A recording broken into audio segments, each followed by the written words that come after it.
In this opportunity, we're gonna discuss about the entropy changes when there is heat transfer between the system and the surroundings.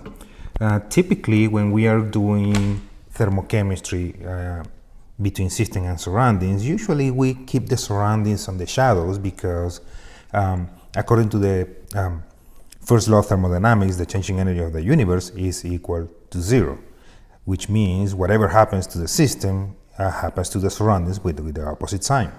Now, we are working with entropy, so the story is not so easy because now the changing entropy for the universe is not necessarily zero.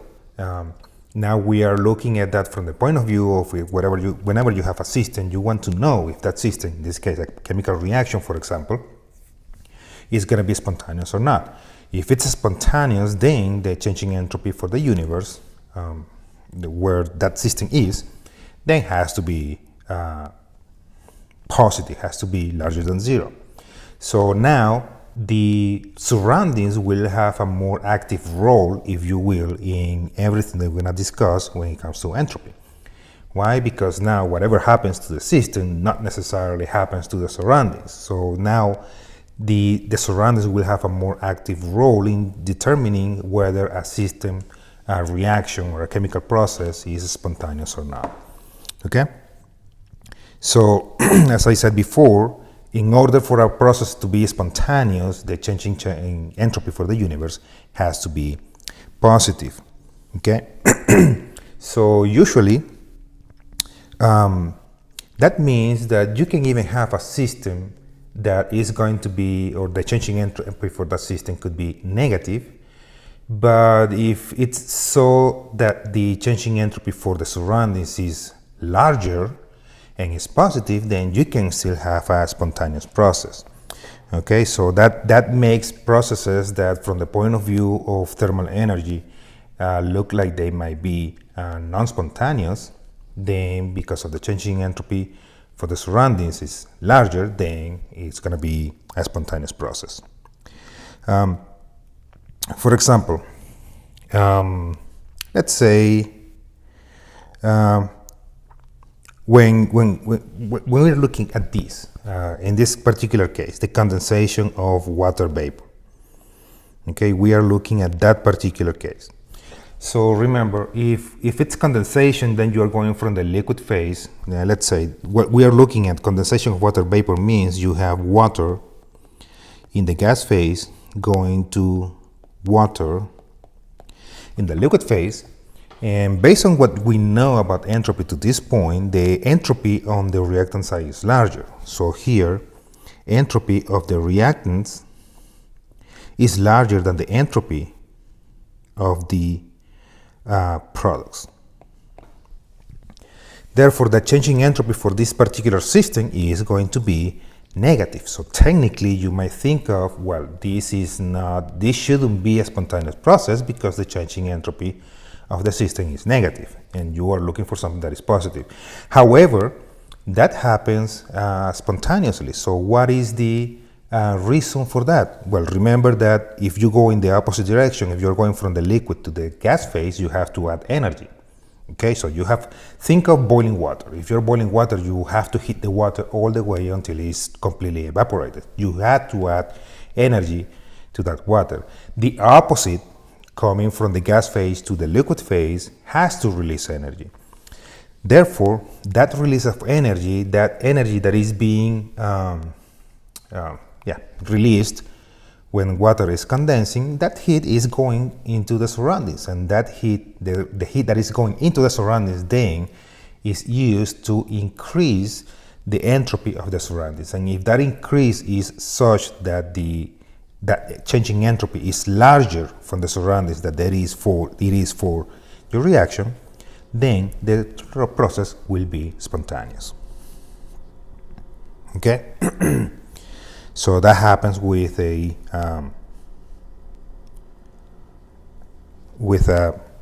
reaction that is exothermic. Okay?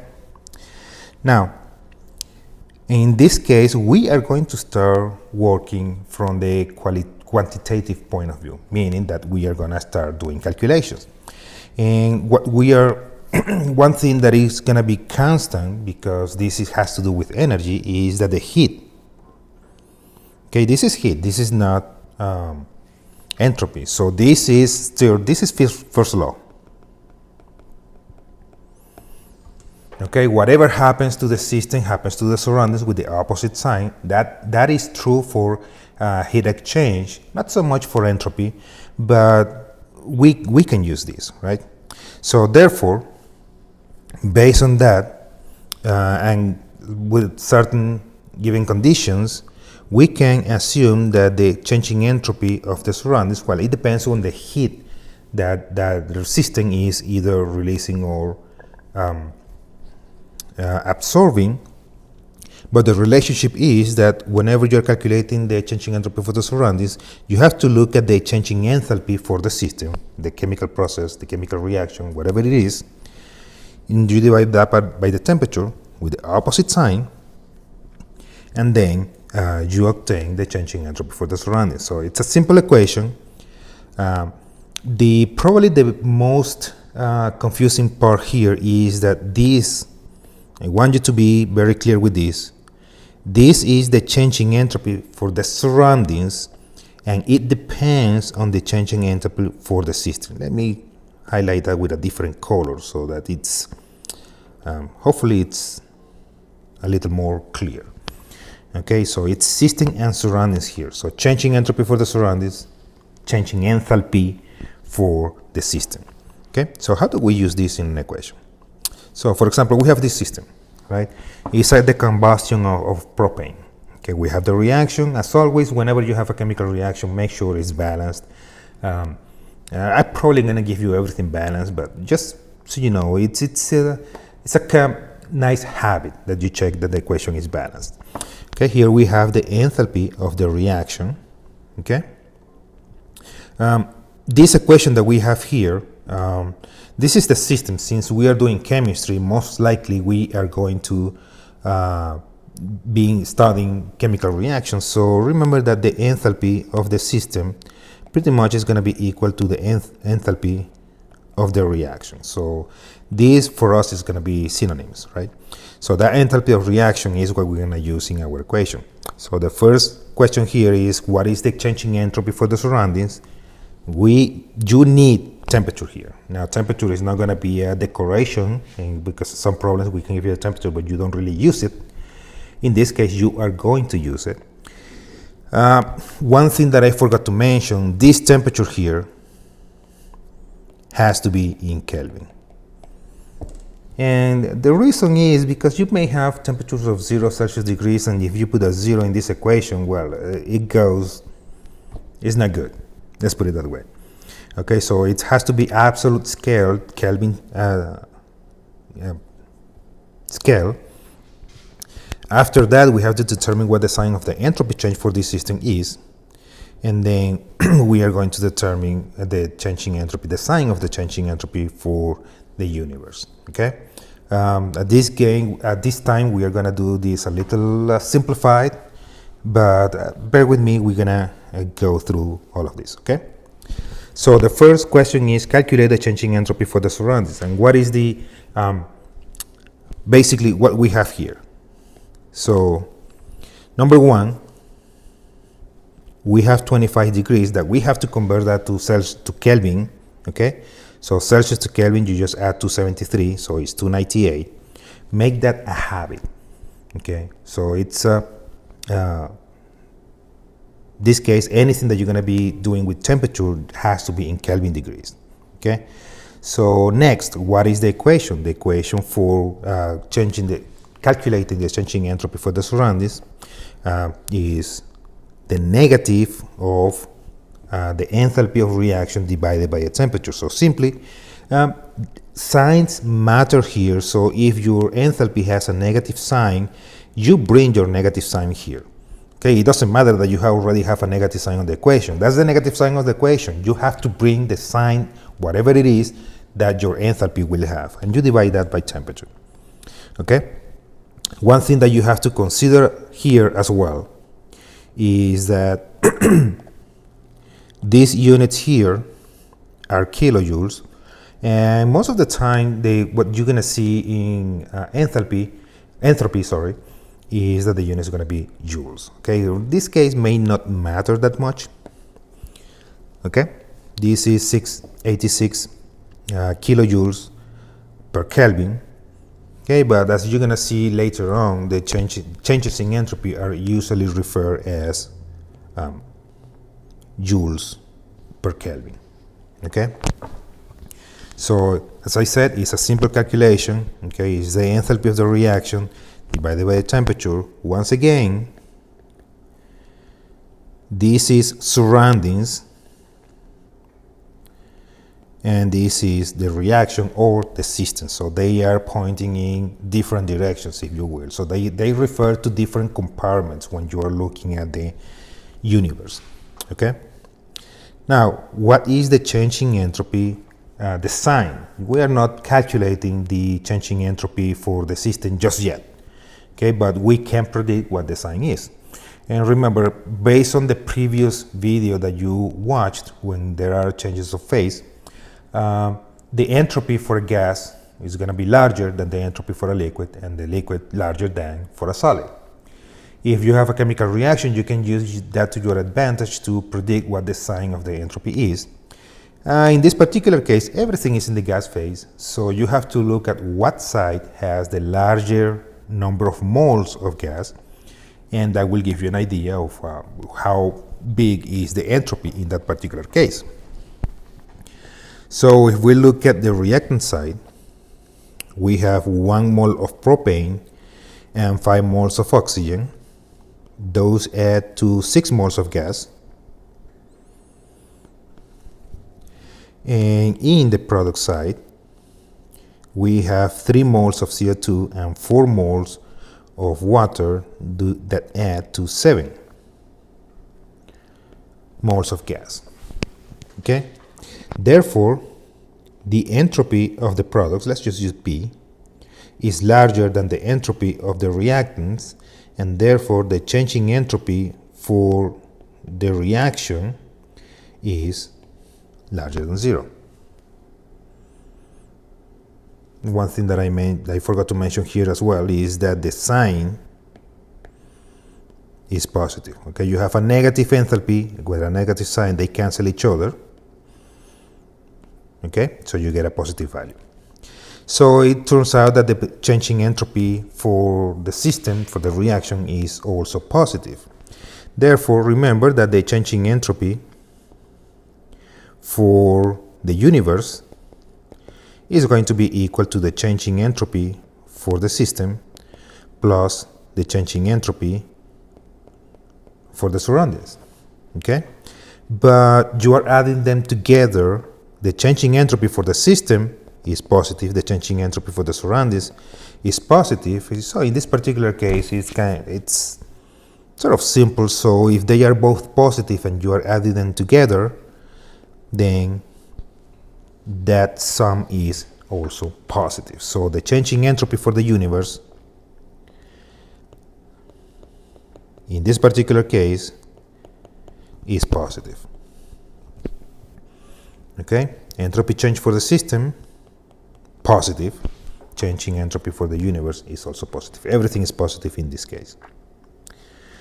Now in this case, it's another reaction, and we can do exactly the same thing, right? So we have the changing enthalpy for the reaction. In this case, is positive. Let's highlight that. It's a positive value. So if we are to calculate the changing entropy for this case, then we have, remember, changing entropy of the surroundings is equal to minus delta H of reaction over T. And this is going to be equal to 163. Let me get some more space here. Minus 163.2. I'm going to go ahead and do it in joules. Okay? And just converting this to joules, so you have to multiply by 1000. Okay? And then, since it's 25 Celsius degrees, then 25 times 273, that's 298 Kelvin. Okay? So what you get out of here is, now this was positive, right?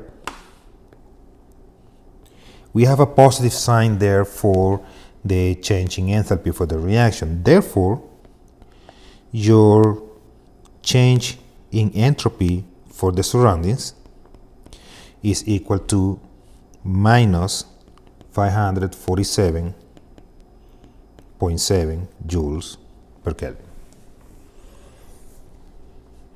Okay, so we have a negative sign here. Now, what is the sign for the system? In the system, then everything is also in the gas phase. Okay, and then we have to count number of moles of gas at both sides of the reaction. So here we have 2 and 1, that's 3, and here we only have 2. So the number of moles on the product side is smaller than the number of moles of gas in the reactant side. Therefore, the change in entropy for the system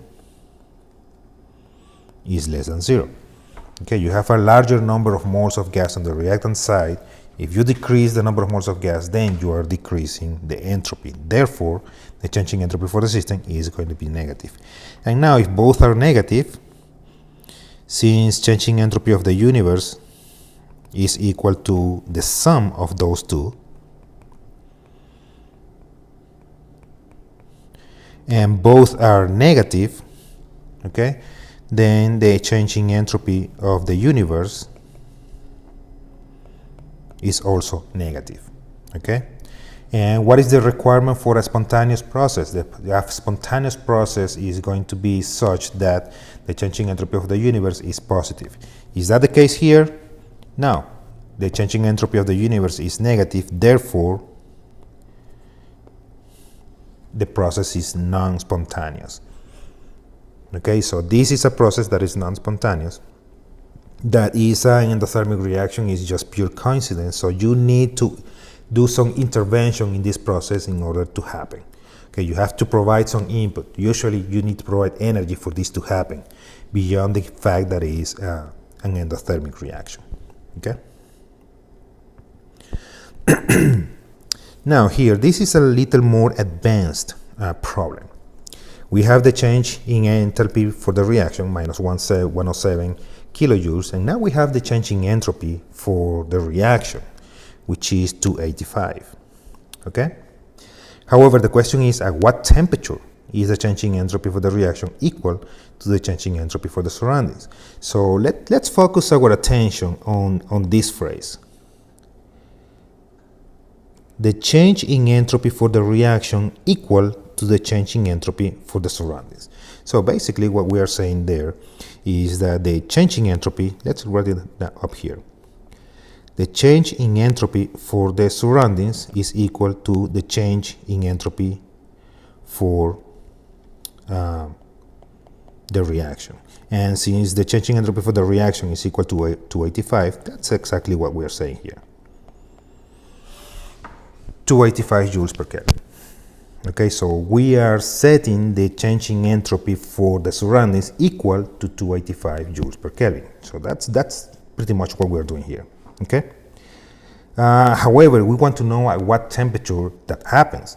So for that particular reason, then we have to remember what our equation is, correct? So the change in entropy for the surroundings is equal to minus delta H of reaction over T. So technically, we have the enthalpy of the reaction and we have the change in entropy for the surroundings because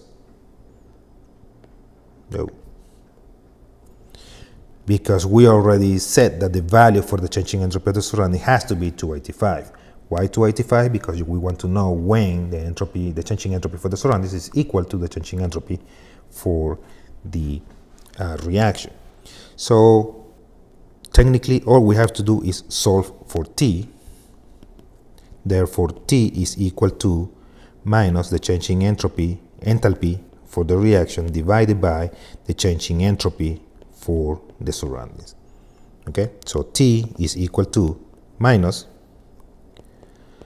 107, and I'm gonna go ahead, since I have units of joules on the changing entropy, then I'm going to change the enthalpy to joules. So this is 107 times 1000 joules, okay? And it's negative. Let's not forget that. It's negative, okay? And the changing entropy of the surroundings is 285 joules per Kelvin.